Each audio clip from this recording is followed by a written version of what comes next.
Is this all we got? We got to do more of these Sunday things. I agree. Easy to do your job, huh? Yes. Miguel, what have you guys tried to work on the most since? We've done some toughness drills, some rebounding drills, a lot of defense, different things to offensively get them to understand the timing and spacing, and that's just as important as what you do with your offense is you time it right and you're spaced right. So we did all that kind of stuff. But we went Friday and then we went once yesterday, but we went long yesterday. Yesterday may have been our longest practice since I've been the coach here. So we probably went 2 hours and 40 minutes and some pre-practice stuff. Probably another 20 minutes, but that was before I came down that the guys were out on the court. So it was a long one,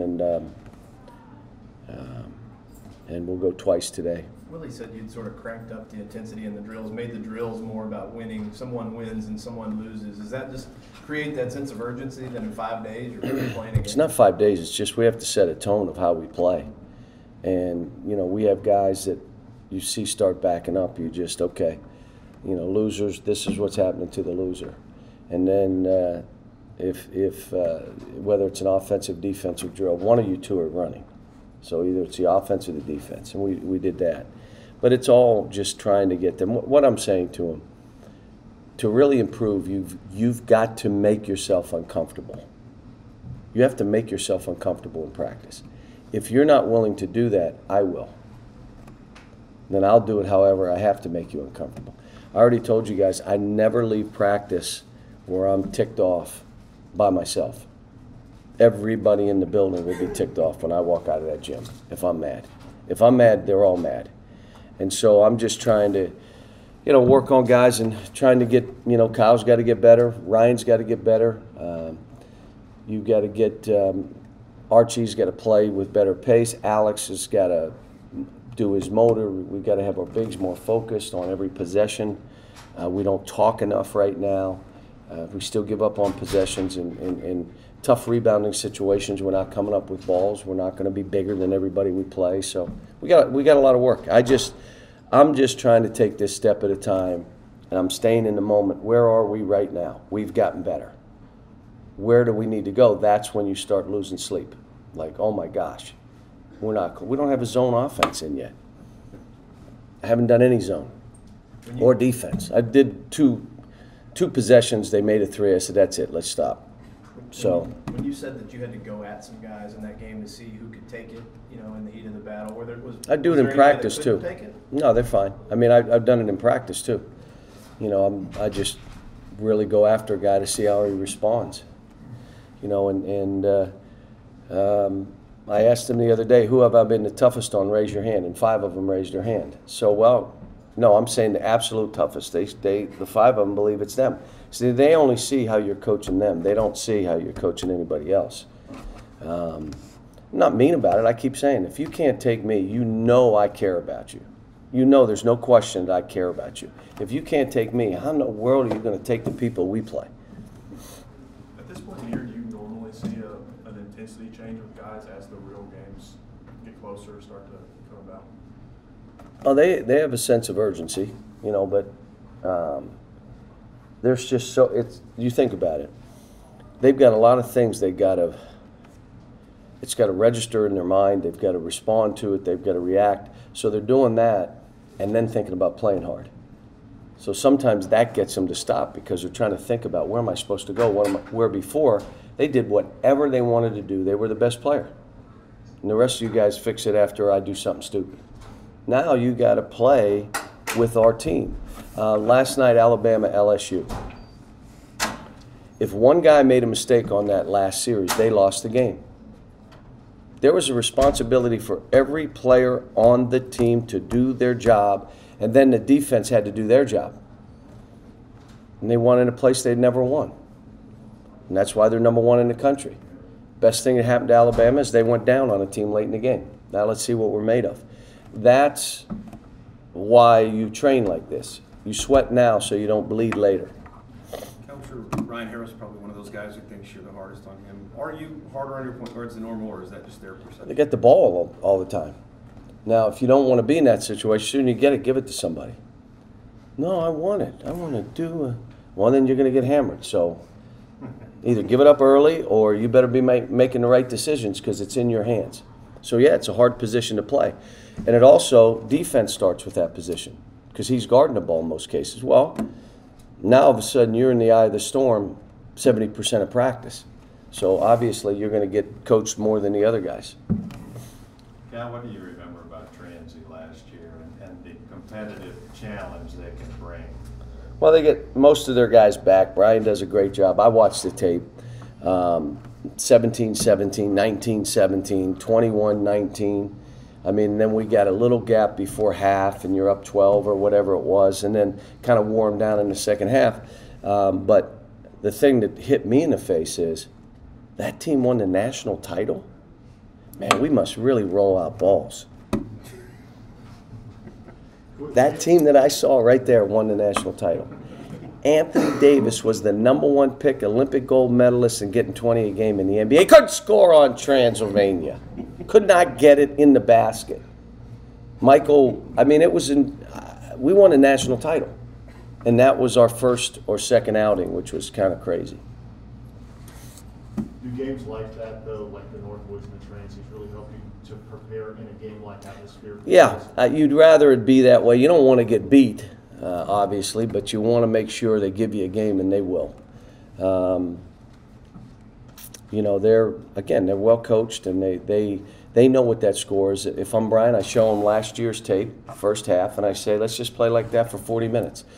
We got the same guys back. They're a brand new team. Play like you did for 20 minutes. And we're going to give them a game, and they can, and they will. It should be a good game. Cal, can you talk about the process of putting together the telethon for Hurricanes? Yeah, let me. You know, as you sit and you watch all the thing, I have many friends from Jersey and New York, and called a bunch of people to make sure they were all right. And you sit there and think, what can you do? How can you help? And a lot of times you need a nudge. Last year or a few years ago with Haiti, I got a nudge where a guy calls me and says we have to do something.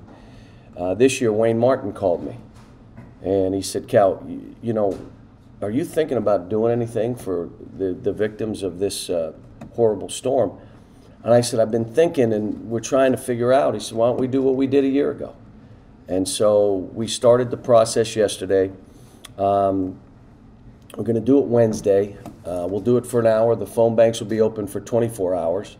We've got some great ideas of things to either bid on or, you know, you give this amount of money. We have some different things. Last year we had, or when we did it with Haiti, 70,000 calls came in. They couldn't take them all.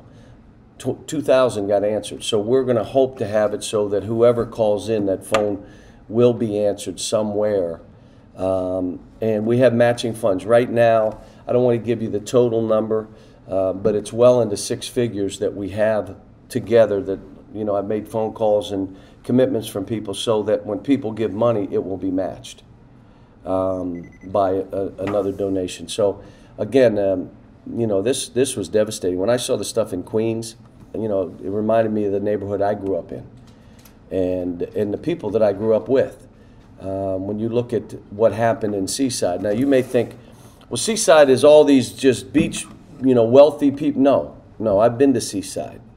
I've been to Ocean Beach, Levelette, Ortley Beach, all that area. Those are working class people who those properties in most cases were passed down. They were all fishing communities. So when you saw how they were wiped out, those were older buildings, older structures. Those were working class people who happened to have a place that was left in their family. In most, I bet you 80% of those people. So, you know, I'm excited about it. I think, again, trying to get our former players, the guys in the NBA involved. We're trying to get, you know, our team will answer the phones and bring in some celebrities and have celebrities call in. And we only have an hour. Didn't want to make it more than that. And, you know, people say, well, you have a game Saturday. How could you? And you have this thing. Well, when you're in the seat I'm in, that is true.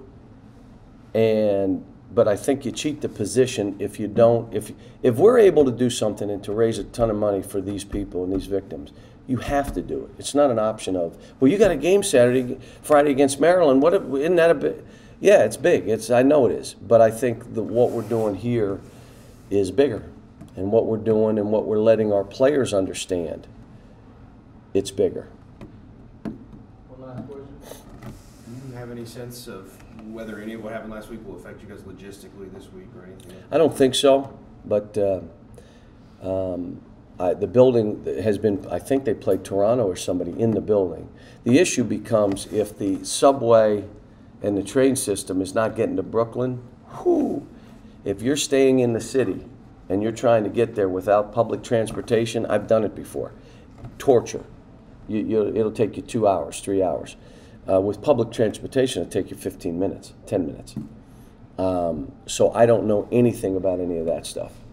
But the building is fine. We're staying on the Brooklyn side, so we didn't stay in the city. I just didn't want to deal with the traffic.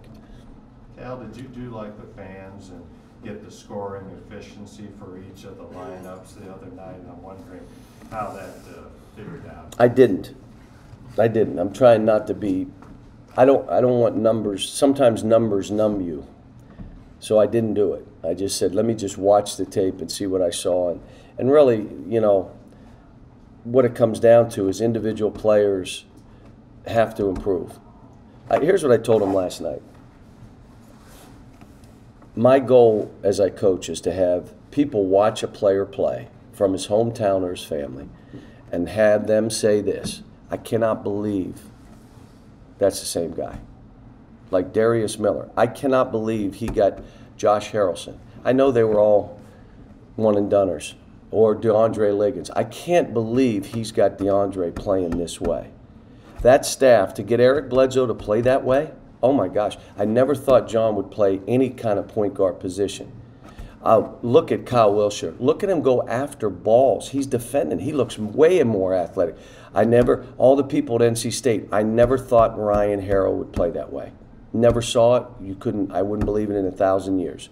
Or Alex Poitras with the motor. Or now by saying that, the other thing that I will not let happen is them to say, yeah, that guy's all right. I don't know, he's overrated. And I told him that's not acceptable with me. Now, if that means I got to drag you over coals, that means I got to challenge you. You either make yourself uncomfortable practicing, or I'll make you uncomfortable practicing. That's what we're looking for. Because as you're dragging them and as you're pushing them, they've got to understand why. I want people to look at you and say, wow. And not because you're going between your legs spinning and throwing a ball over your head that has no chance of going in. No. That how hard you play, how you compete, how in control you are, how efficient you are as a player, and all the garbage of your game is gone, and the stuff that matters is left. And you're a great teammate. You don't try to shoot every ball. You pass. You're unselfish. A guy that shot every ball doesn't play that way. So those are the things we're looking for. But we got a ways to go. And this team is so young that, you know, and I may try starting a little different lineup to see if that makes us a better starting team. But at the end of the day, whoever finishes the game, when you watch, whoever I have the most confidence in will be those last 5 minutes, 7 minutes. Who's in then? What's the rotation then? Who's he playing? Because that's when you're playing to win. Starting the game, that's ego. You know, but you want to make sure you have a lineup that starts the game good. But after that, it really doesn't matter. All right, thanks.